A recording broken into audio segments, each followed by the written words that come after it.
one way to get out of state probably. I don't know, but we're shopping around. We're very sad.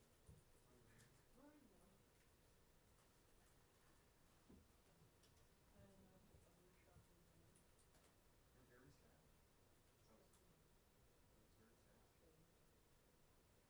Can't put me in this room anyway, because I feel like jumping off it. So cold now. Well, that's when we Oh my did that God, drive to, let me go run around the mall and we went up to the Upper Peninsula of Michigan. Oh, yeah. It was beautiful. We just did the drive. We just got back last night. oh, it's gorgeous. You know, well, I've been trying there over the years, once, so twice a year we do a pilgrimage to South Department of Michigan, Okay. 8 years in Michigan. So every time I go there, Michigan is try to get a 5 minute to get there. So Joe's Traverse City. That's what we Oh, did. I used to live in Interlochen, it's 20 minutes from Traverse City. Yeah, we were up in Bay City. We stayed at the, there's the Interfame Harbor. Oh, it's beautiful. Yeah. Hiked up in the Really nice. Silicon Ravine. Oh, yeah, no, we used to go there. Hiked Yeah. to Cherry. Yeah. Then we went out to the rocks, did some really, really sweaty fun. We passed the hiking up and At some point, go to one of the concerts in Interlochen. They have a full schedule for the summer. They get all kinds of people. we loved it. And Michigan exceeded my expectations so much. Did you fly to It's Upper? great. No, we actually drove. Did you find Detroit or? No, we drove. You drove. How far is it? How far is it? I got from Toledo to Washington on the way. And it felt like it's way down that Are you road. serious? What kind of car you got? Well, this was rerouted by From Easton to,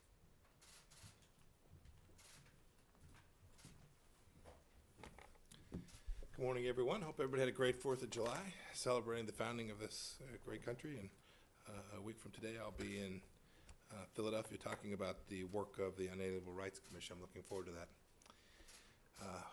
A belated happy birthday to His Holiness the Dalai Lama, who celebrated his 85th birthday on Monday of this week.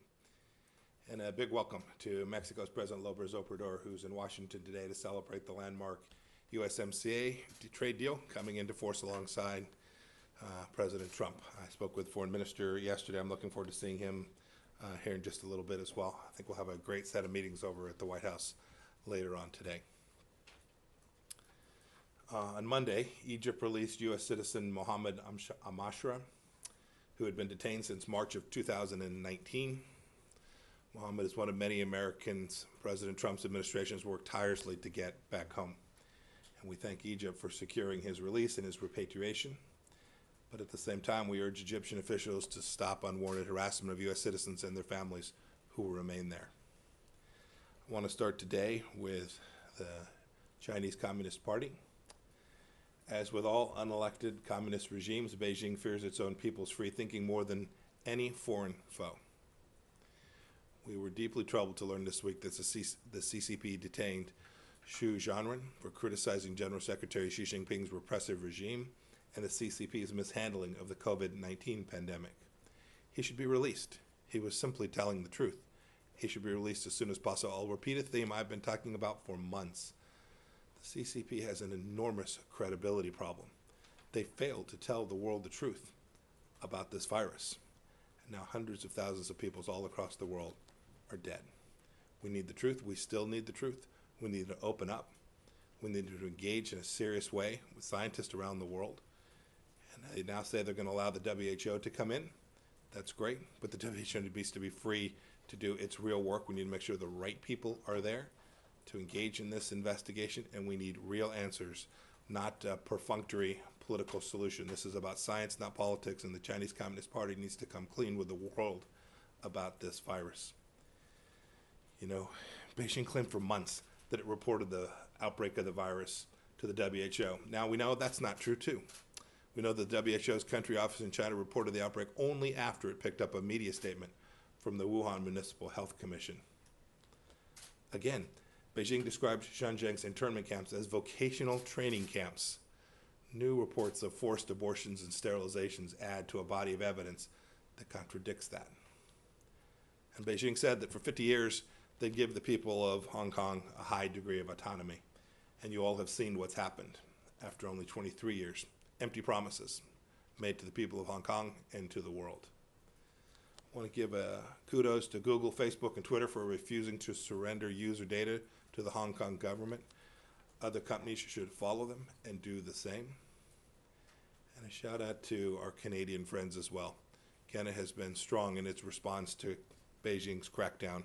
We think that's the right course for the entire world to take.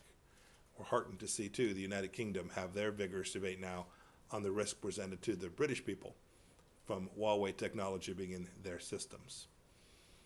As FBI Director Wray said yesterday, Huawei is, quote, a serial intellectual property thief with a pattern and practice of disregarding both the rule of law and the rights of its victims.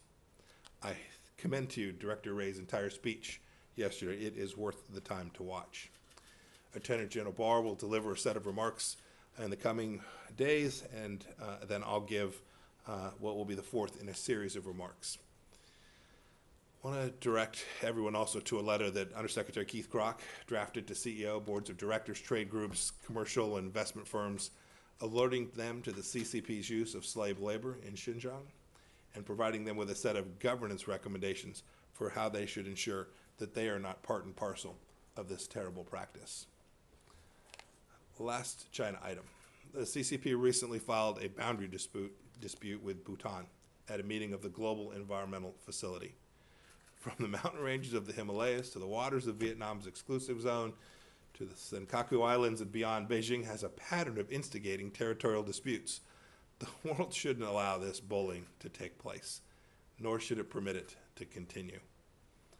To the Middle East. On Monday, Iraq tragically lost a patriot, prominent scholar and journalist when Hisham al-Hashimi was brutally assassinated in front of his home in Baghdad.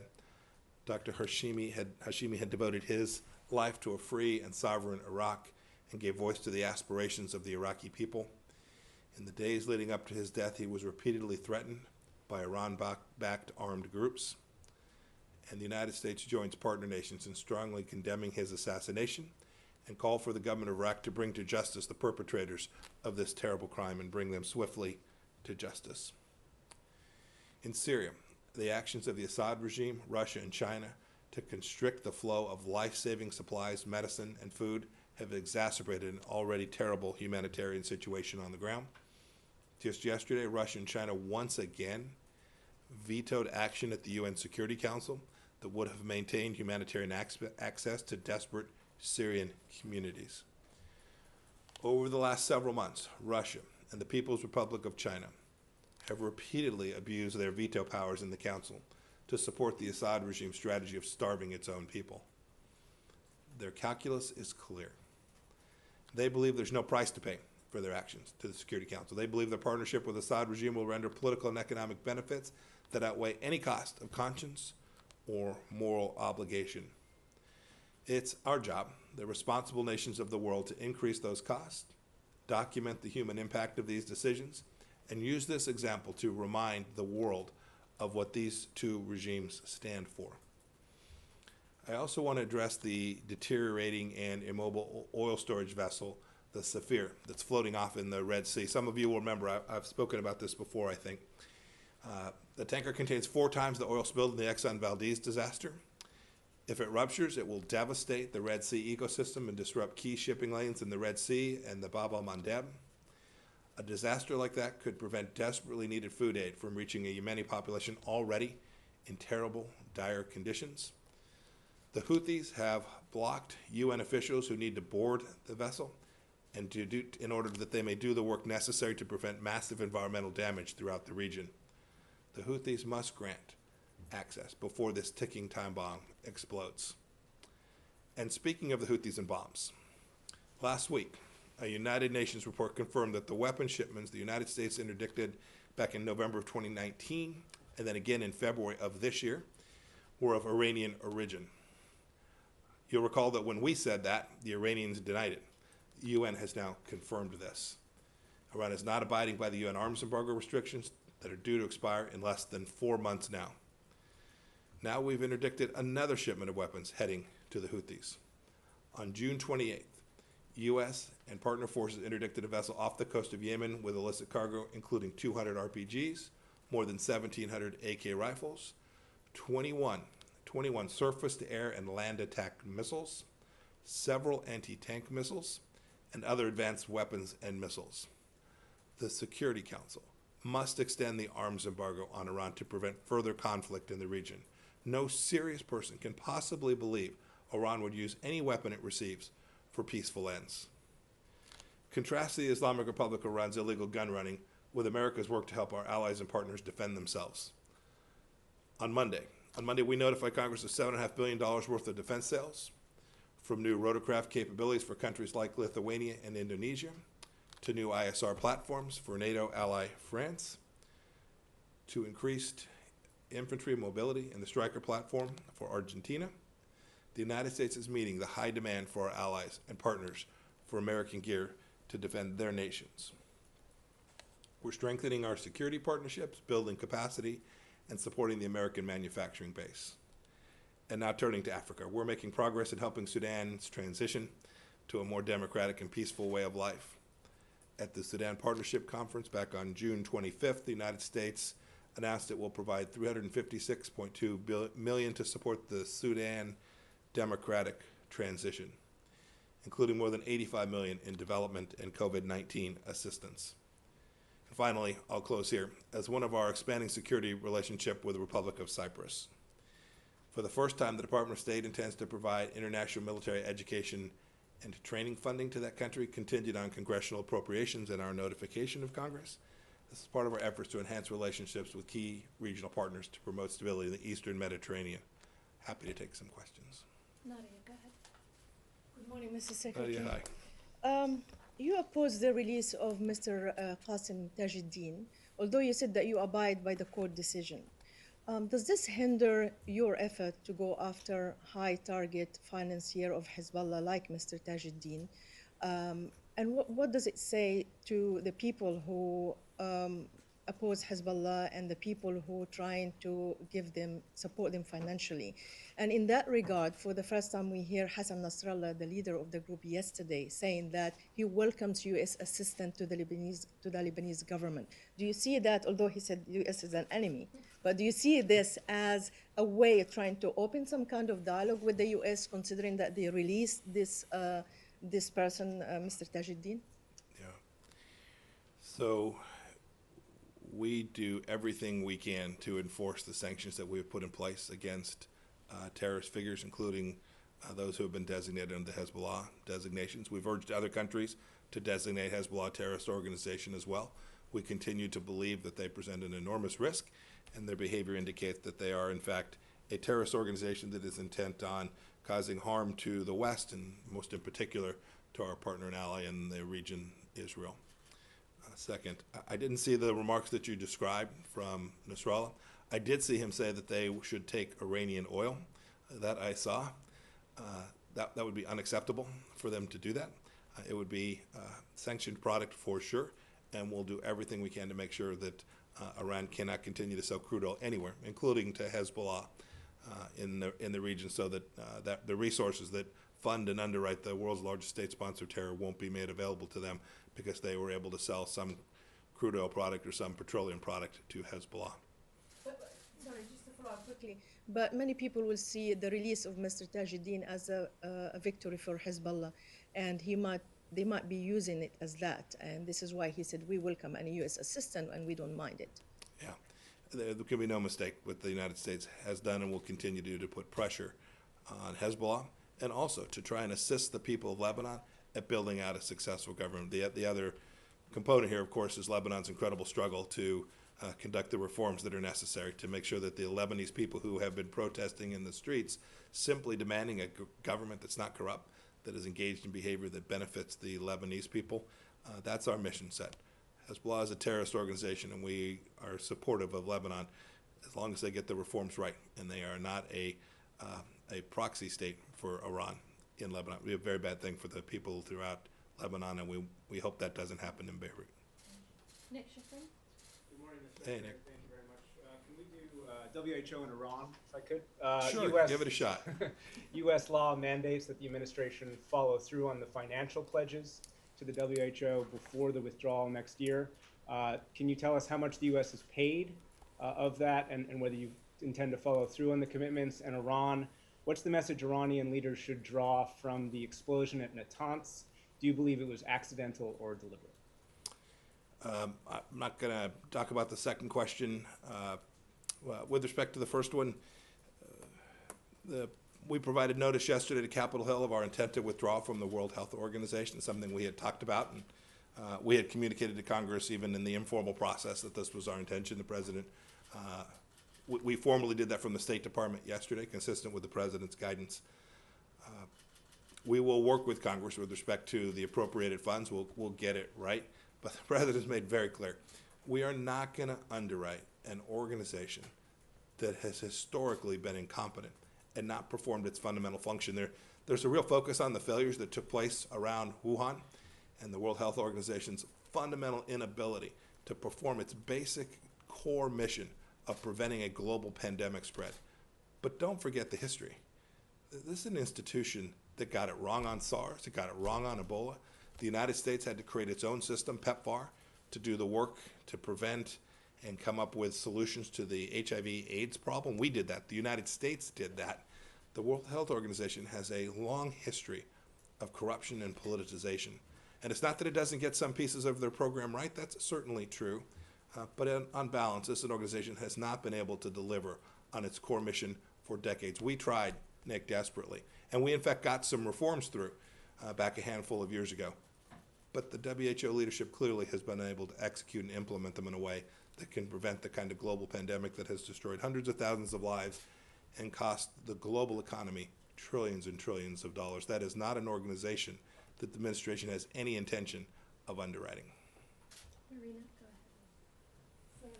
About Brazil, do you think President Jair Bolsonaro should change his approach to the virus now that he has tested positive? And also, when will U.S. allow people who are traveling from Brazil to enter the country? Is there a number of cases or deaths that Brazil needs to reach in order to that? So President Bolsonaro is perfectly capable of making his own decision about how to proceed with the health situation in his own country. I spoke with the Foreign Minister Rajo yesterday about that and many other things with respect to our relationship with a great partner and friend of ours.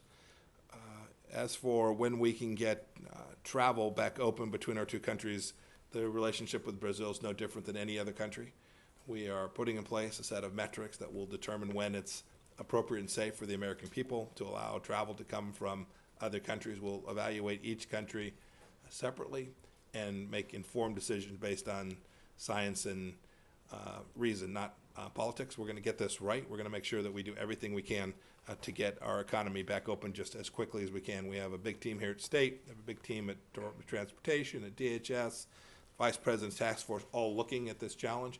We want to get international travel back up and going just as quickly as we can. That includes with our great friends in South America, including Brazil. Christian?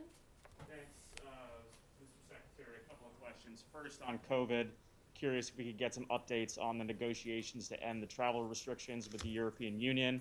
And then secondly, you said yesterday the administration is looking at banning TikTok. I'm curious how serious this ban consideration is. India banned it almost overnight with very little thought. And how soon can we expect that to go into effect? So with respect to the conversations with the EU, we've actually made some progress thinking about how to do that. So it's unlikely to be the case that it'll be on and off. That is, we will attempt to put in some procedures and protocols that protect both citizens here in the United States from the spread, and it's a global challenge, and we want to make sure that European citizens aren't impacted adversely by travel from the West as well. Lots of people not only come from America, but transit through America to Europe. So we've got to deal with all the complexity that comes with it. But we've made some real progress, technical progress, and now we need to draw that to a conclusion, and then there'll be a system to monitor and measure to make sure that we get the timing right and we get the toggle switches right. Both sides of the Atlantic want to get this back open. Both sides understand that our economies depend on it. The deep, important transatlantic relationship matters. These are two Western democracies that have a lot of good work to do together, and getting those travel nodes hooked back up and connected again is an important thing. With respect to TikTok, I want to put it in the broader context. We have been engaged in a constant evaluation about ensuring that we protect the privacy of American citizens and their information as it transits. So this doesn't relate to any one particular business or company, but rather to American national security. And we are striving to get that light. The comments that I made about a particular company earlier this week fall in the context of us evaluating the threat from the Chinese Communist Party. We've talked about it in the context of ZTE, we've talked about it in the context of Huawei, and we are now evaluating each instance where we believe that U.S. citizens' data that they have on their phones or in their system or in their healthcare records, we want to make sure that the Chinese Communist Party doesn't have a way to easily access that. And so what you'll see the administration do is take actions that preserve and protect that information and deny the Chinese Communist Party access to the private information that belongs to Americans. It's a big project because we've got partners all around the world where infrastructure crosses Chinese technology and then comes to the United States. So one should think about this as a project of real scale and real importance. We must get this right. The infrastructure of this next 100 years must be a communications infrastructure that's based on a Western ideal of private property and protection of private citizens' information in a transparent way. That is not the model that Chinese Communist Party software and hardware companies are engaged in. Hudson? Thank you, Mr. Secretary. Hi. Disparate countries. You look like you got a great question, just all over your face. I can just see it. I try to bring some Midwest optimism. Fantastic. That's awesome. Me too. Good. Disparate countries from Taiwan to Germany have managed to flatten the curve, but the U.S. has the highest number of cases of COVID in the world. Do you still believe the U.S. is a world leader on the pandemic? And just to put it directly, was the U.S. involved in any way in the Natanz explosion? Take your first question. Of course the U.S. remains the world leader in the pandemic. It almost goes without saying. And there are multiple dimensions, and I've talked about each of them. Certainly the Vice President's task force talks about them as well. But whether that is the technical scientific solutions, both to how to stop the spread, whether that's therapeutics or vaccines, the world turns its eyes to the best scientists and researchers and practitioners of the sciences that will ultimately bring resolution to this problem. It's the United States that the world looks to. When it comes to countries, small countries, whether that's in Central Asia or in Africa, their eyes turn to the United States. It's not remotely close who's provided the most assistance to these nations to try and solve what are vexing problems in their countries with very little medical infrastructure. And so, yes, there is no doubt that the United States has been and will remain the world's leader when it comes to not only pandemic response, but global healthcare infrastructure systems and processes that take down the very risks that we described. It's good. We have friends and partners in this too. The Western democracies, that model is the one that is most likely to prevail and prevent this kind of thing from happening again. What we found in China is the Chinese Communist Party was simply incapable. And you see it with the arrest that I referred to in my remarks. They're incapable of being transparent, of accepting criticism, of allowing reporters to ask them questions that they find uncomfortable, that elicit the truth and the facts. We still have significant questions about who patient zero was. We're now 6 months on at least from when this began. And the Chinese Communist Party, that authoritarian model, simply can't prevent the kind of inquiry, or has to prevent that kind of inquiry because they're afraid. They're afraid that the truth will be something that will not shine a happy light on what took place. And so instead they chose to hide and obfuscate and deny basic truth, basic scientific truths about what took place. This is a fundamental and fatal flaw for authoritarian regimes, and it's why the Chinese Communist Party has to be held accountable. And your second question was about the explosion in Natanz. I don't have anything to add. Do you think the Israelis were involved? I just don't have any comment. Thanks. Victor, go ahead. Thank you. On the visit of the Mexican President Andrés Manuel López Obrador, the Mexican delegation has been clear that they want this meeting to be only about trade and coronavirus. But I'd like to know if you will put on the table issues like the human rights or human trafficking with concerns on freedom of the press, for example. And if I may, I'd like to know the status of the merit initiative and the need to upgrade or review the cooperation on anti-narcotics or security, especially after the attack of Mexican officials in Mexico City. Yeah. So it's the president's meeting. He'll put on the table precisely what he chooses to, and I'm sure President Obrador will do that as well. But I'm confident the meeting will talk about the full range of issues that we work on with the Mexican government. Certainly the economic issues. We want to talk about our border, how we make sure that we keep that border, that commercial traffic up and successful. Very important American supply chains, Canadian supply chains that you can see come into full force under the USMCA. We've got to make sure we get that right, and so I know they'll talk about that. I'm confident that the full range of issues, I'm sure we'll talk about issues that expand beyond bilateral as well, things in the hemisphere, right? What's taking place in Venezuela today, challenges that we find to narcotics trafficking in both the Pacific and the Atlantic, places where Mexico can help. So I'm confident that the full range of issues you asked, you mentioned several others. I'm very confident that the discussion will be complete and comprehensive. I expect we'll have a good set of meetings with them today in the afternoon, and then again this evening at the working dinner as well. With that, I've got time for one more. Lily, go ahead. Thank you, Secretary. Following up on your remarks about Beijing's pattern of instigating boundary dispute, you know what has happened with India, China's aggressive behavior against India in Leh and Ladakh. What is the situation? What is the assessment of the situation between India and China right now? So I've spoken with Foreign Minister Jaishankar a number of times about this. The Chinese took incredibly aggressive action. The Indians have done their best to respond to that. I put this in the context of General Secretary Xi Jinping and his behavior throughout the region and indeed throughout the world.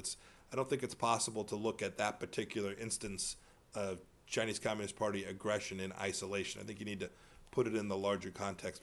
When I was up here once before, we talked about the number of both maritime and boundary disputes that the Chinese Communist Party has engaged in. I think it's unequaled any place else in the world. There aren't many neighbors that can satisfactorily say that they know where their sovereignty ends and that the Chinese Communist Party will respect that sovereignty.